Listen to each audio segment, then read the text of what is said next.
This is Lisa Tucker, a host of The Book Cover, which showcases local literary personalities. So listen to The Book Cover on the Borderline. And remember, don't judge a book by its cover. Hi, you're listening on The Borderline. This is The Book Cover. I'm Lisa Tucker, and today I am joined in studio by writer and illustrator Joanne Robertson. Welcome, Joanne. Thank you. Now, we've seen each other before, but a long time ago. I think it was just after COVID that we saw each other. Yeah. And that was for Water Walker. And today we are also joined by Shirley Fletcher Horn. Now, Shirley is her life is the subject of your newest book, Shirley, an Indian Residential School Story. That's correct. Yeah. So, Shirley, hi, how are you? Oh, I'm fine, thank you. Thank you for being online with us. Well, that's great. It's actually a privilege to be here. Well, I'm glad, and I can't wait to hear your story. So, first, I'd like to hear from Joanne. How did you two meet up? Did you know each other before, or how did you two sort of start collaborating? We went to university together. We were both in the fine arts program, but how the book came about was through a mutual friend. I'm pretty sure you know her. It was through Gary and Joni McGuffin. It was actually Joni who mentioned the idea that Shirley's story should be told, and so she's the one who initially got us together. Okay, and you two knew each other before, though, so that it was a natural combination. Yeah, awesome. And Shirley, why is it now? I'm sure that you can go on and on about this, but why is it important for you to tell your story about being in Indian residential school? Well, of course, there's a number of reasons, but the main reason is I belong to a group that I co-founded with a few other former students of the Indian Residential School, and our whole idea was to make sure that the stories were told, the artifacts were gathered.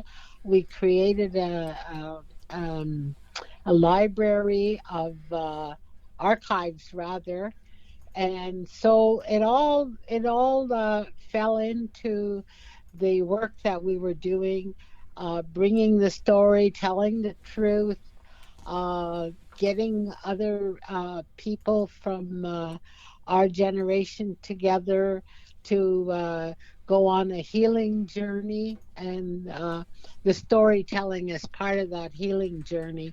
So we gathered together year after year after year, and the whole project has grown from many different angles.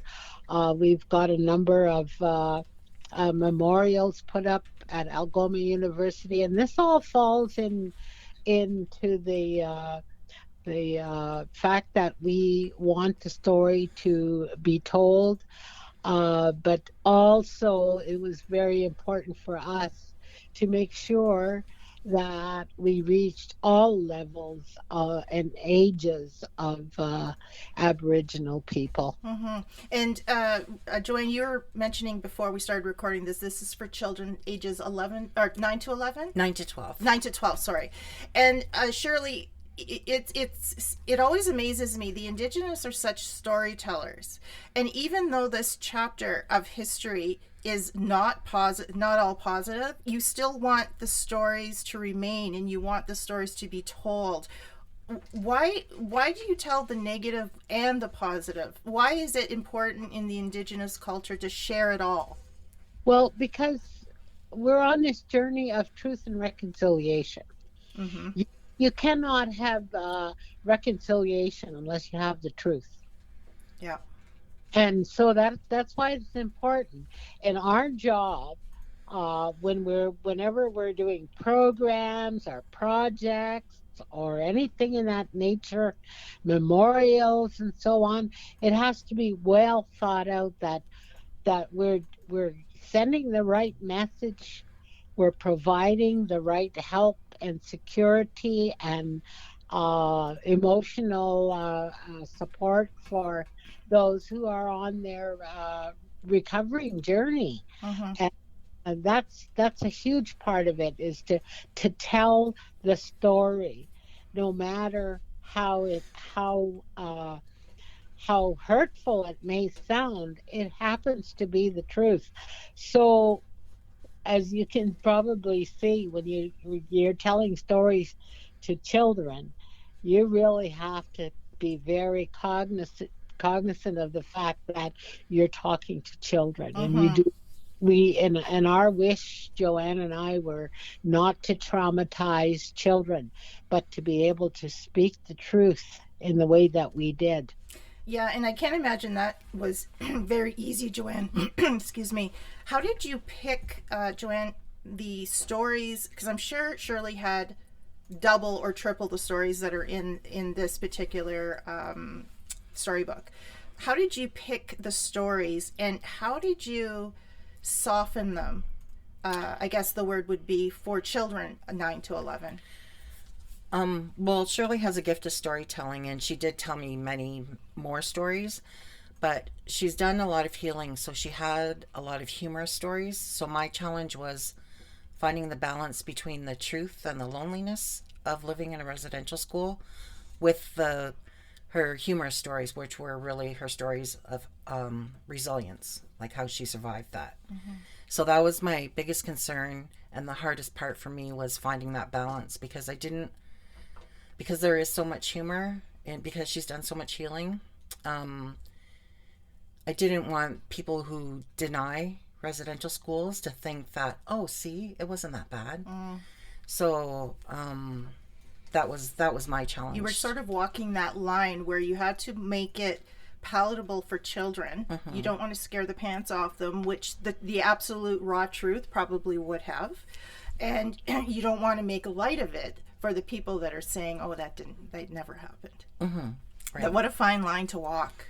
Yeah, I sat on her story for it took 4 years before it came out, because I had to think about it for so long and panic and do all those things. But yeah, you had to have time for panicking. Yes. Yeah, Shirley said I suffered.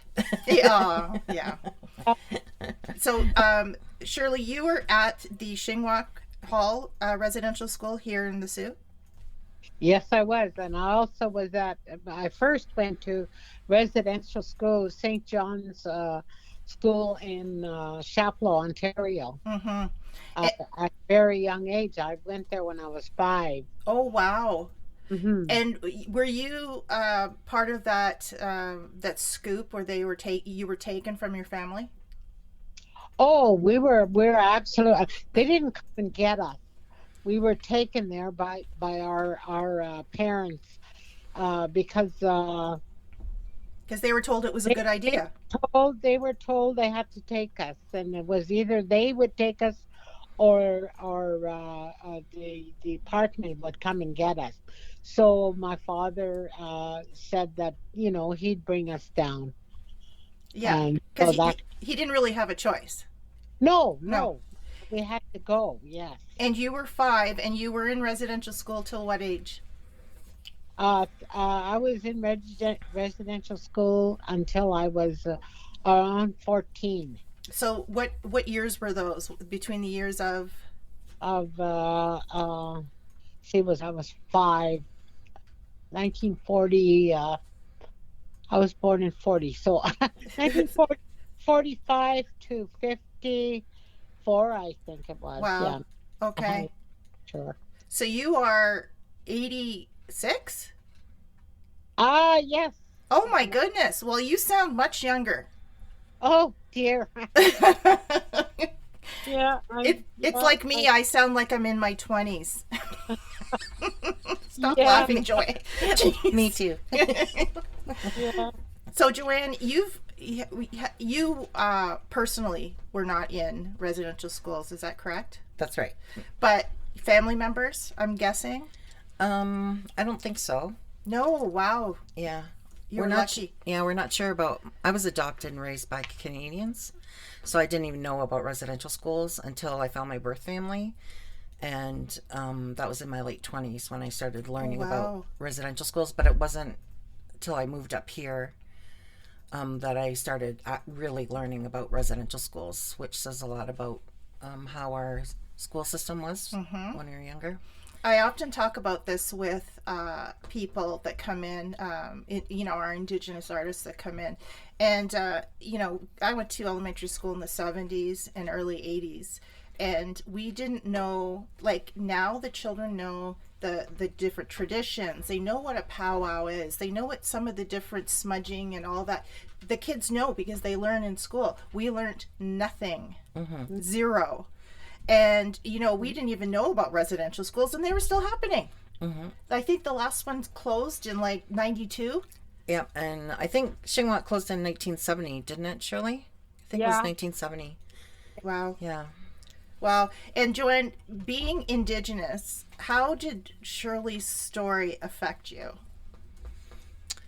And not even being Indigenous, being a human being. Yeah, being a human being. Yeah. A lot of times we would sit and laugh and cry and then laugh and cry, and a lot of times my potty mouth came out because I just didn't know how to express how terrible it was, or so it was a roller coaster for me. She had a lot of anger about the things that happened, that in listening to them directly. She wasn't talking about them. She was talking to someone who was telling her about the story of being in a residential school, and she got angry a lot. Yeah, I don't blame her. She's not the only one that gets angry. And even though myself, I have 0% Indigenous blood. I know this because of ancestry. But I get very, very angry. That's why I changed my question to as a human being, because you don't have to be Indigenous to be angry about what happened in the past. I listen to Canadian History X, and there's a story about the Indigenous in the North, and how the Canadian government made them wear bracelets, the e-bracelets, to keep track of them. And because the Northern Indigenous were such a nomadic people, they would travel, so they killed 20,000 of their dogs, so they did not have the means to travel. And this happened in, I think, the 50s or 60s, and to think that it happened 100 years before that, and it was happening for at least 20 to 25 years after that. It's you go back in history and you can see all this, and the fact that we're talking about it now, it's on a popular podcast like Canadian History X, is a testament to we're not hiding this stuff anymore. We're talking about it. We've made mistakes, and we're going to try to do better. Yeah. Joanne, I want to talk about the photos and the illustrations. So the pictures in the book are kind of a mixture between real photos and illustrations. How did you come across that? How did you decide to do that? That took a couple of years to come up with that, because immediately after the first time we sat down, I went to the archives because I wanted to place her stories in real life pictures. Yeah, and I wanted to start getting images in my head of how I would illustrate her story. And then it wasn't until I saw, like a couple of years later, Mo Willems' book, The Nuffle Bunny. Yes. And I'm like, oh, that's what I'm going to do. All those archive photos, it's already done for me. I just have to illustrate Shirley in there. And I wanted to, I could only find one actual photo of her in the school with her brownie photo, when she's in brownies. And, so I wanted to get the pictures right, like the confirmation dress. I made sure I asked her, did I get it right? And she said, no, the sleeves had to be puffier, the sleeves had to be longer, the hem was longer. But I wanted... even though it's illustrated, you try to capture what was going on at the time. Yeah, because she doesn't have any photos from her time at school. Like, I have millions of photos from when I was a kid, right? Nobody was taking pictures of them. Yeah, so I couldn't find it. She said there were a few more photos of her in the albums, but I could only find that one in the archives. So that's how that came about. And I played a lot with happy times. I used color, and the dark times I stuck with the black and white photos. And Yeah. So interesting. I love the way the backgrounds are actual photos, but the children are illustrated in. Yeah, some of the photos I had to take because I couldn't find them in the archives. But The picture of her and her Yeah. brownie, I'm just looking at it. It really brings it out because that's her. Mhm. That's Shirley. So Shirley, how did you think Joanne portrayed young Shirley in the book? How do you think she Oh, did? incredibly. She did incredibly well. I'm so pleased. I was, every time she'd say, "Oh," she'd send me a bunch of drawings and illustrations, and I'd say, "Joanne, those are great." And So how did she capture your in telling the story of little it, Shirley? How do you think she captured your personality and all that? Like I'm sure that was hours and hours of conversation. How do you think she oh, did? oh yes, yes, absolutely. I'm I'm surprised. We've had a lot of conversations, like you say, and it was important because we really got to know each other and how we're feeling uh, through those conversations. And she knew what I was trying to explain, and her job was to illustrate it, which was probably very hard. But Well, looking at the photos, I've got the book in front of me. It's this would be interesting for children because of the whimsical of the images, but it's also historical for adults to look at, the I, old photos and the old, some of the old scenes that she's got here, and she's even got you playing with kids, and you can see the movement in it in the photo. There's movement in it, and it's quite something. So I think she did a brilliant job. I think it's just amazed me how she really nailed what I was telling her. yeah. She humor of it. She got the mood of it, and my general and how I explained this to her was that um, when I was a child, I was a child. I wasn't thinking about anything else other than being where I was at that time. Mm-hmm. And that's what I tried to talk to her about, of my feelings at that time. And it wasn't and what we had to do to survive in that environment without becoming so depressed and lonely and so on. So I told Joanne that we had to figure out ways and how we were going to do that. Mm-hmm.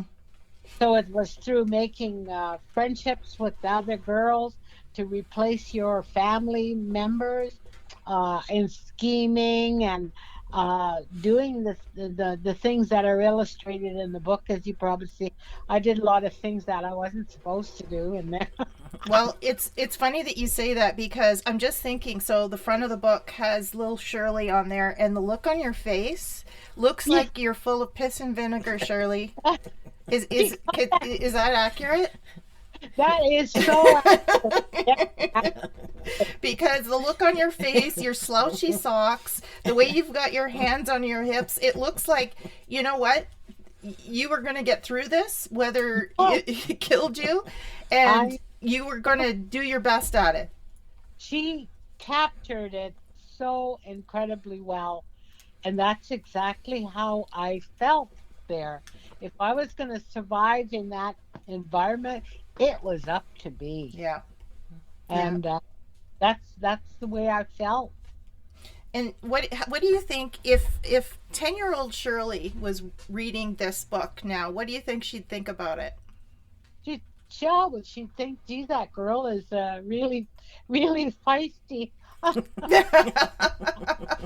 what I would think, That's what it seems like to me too, Shirley. Yeah. I love And the because I'm not the only one that was that way.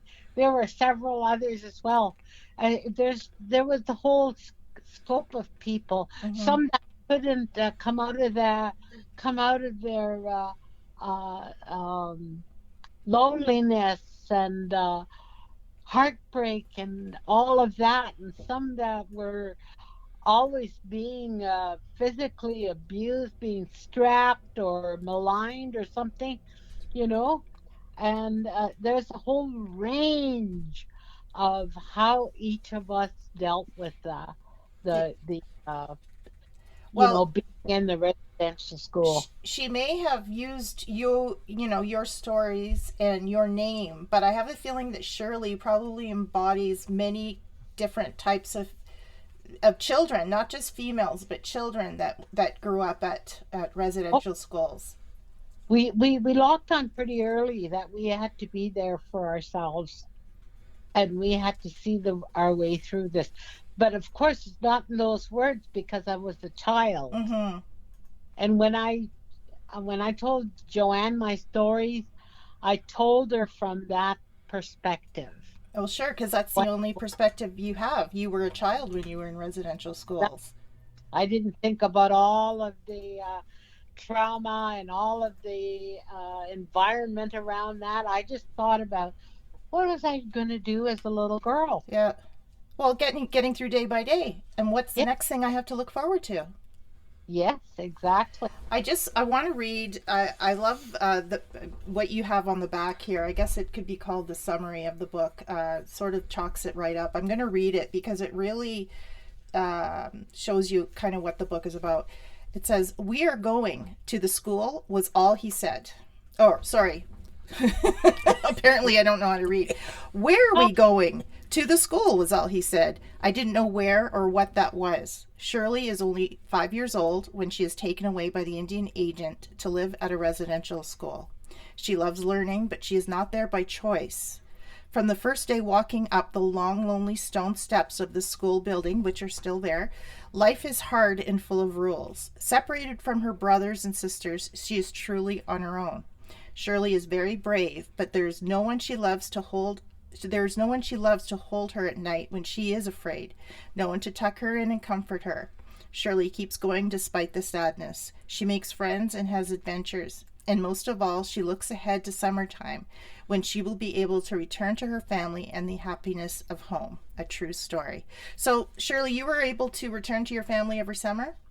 I was very, very fortunate to be Mm, able to do that because a lot of my friends weren't able to do that. They stayed on the school all year round, and some of them for many years. So I was very fortunate. My father worked for the CPR Railway, and he used to be able to get passes on that railway tickets for right. to bring us back and forth from school. So that's an So anomaly. Normally, the children didn't go home for summers. that's right. They Wow. had their way home had to be paid. Yeah. The government didn't pay their way home. It had to be paid by their parents. And how depressing. Like, how did you feel every September when you had to go back? Uh the first year I was very sad again, but after years and years going by, I knew the routine. I knew I would see my friends again. Mm, I knew what our life was going to be like. I would have to get into that routine again because we were very, very um how do you say that, scheduled. scheduled Yeah. to that schedule is in the book there, and Mm. we had certain times to do so. So I was occupied all the time, and Wow. so Yeah, I'm you know, looking at it right now. Basically, until 5 o'clock, from 6 a.m. to 5 o'clock, you were. Oh, there's more. Oh yeah. Oh my goodness. Oh, this is okay. Yeah, from morning till night, you and every day of oh the yeah, week. absolutely, yes, Wow. yes. And you kept in touch with any of your schoolmates?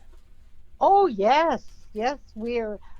Some of my schoolmates are um, Well, one of them is my sister. I got Mhm. two sisters that went to residential school, but they went after me. But we still work together with the Children of Shingwauk Alumni Association, which is that group that we organized to put together the archives and bring the memories forward and the memorials and all of that. We get involved with all of the celebrations that are happening uh, Mhm.